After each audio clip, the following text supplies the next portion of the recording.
Stock of the day, though, Premier Investments, a retailer, reported half-yearly update because their half-year ends at the end of January, so it's a month behind everybody else.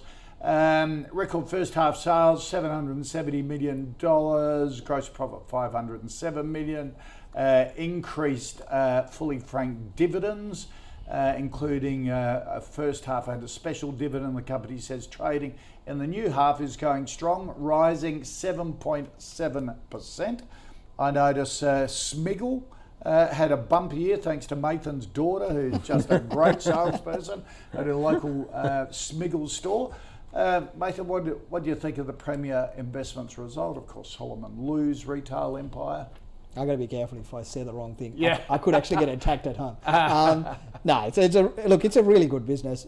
Yep. I mean, Solly knows what he's doing better than most.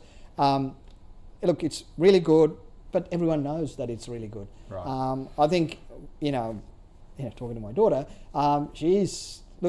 people are spending. I'm amazed at the level of spending, but it's still going on.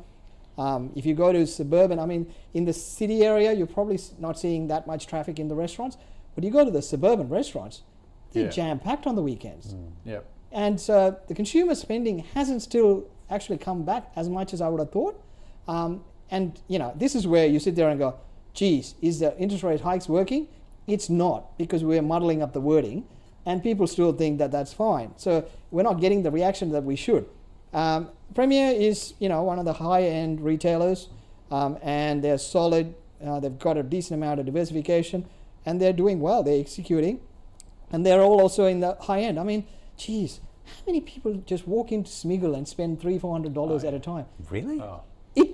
I can't fathom that. Parents and grandparents are suckers. So supposedly someone turns up and says, I want to buy the Star Wars bag. And then by the time they buy all the stuff with the Star Wars bag, that's a couple $100.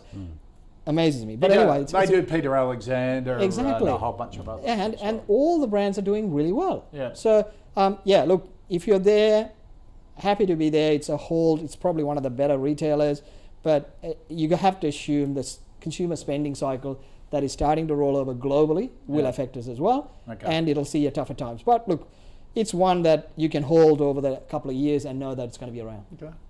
Go ahead. Probably a bit more cautious than Meath. I'm very concerned about this retail cliff. I know it's been well telegraphed and it seems very obvious, but I'm not convinced that it's been priced in adequately. Right. We haven't seen any evidence of it so far, and that also it worries me a little bit. I think when it comes, it might come swiftly and aggressively as well. There's no doubt that this is a good business, got a great track record, a wonderful founder, and a good collection of businesses. But we should recall that a good half of the business is actually not so much exciting stuff.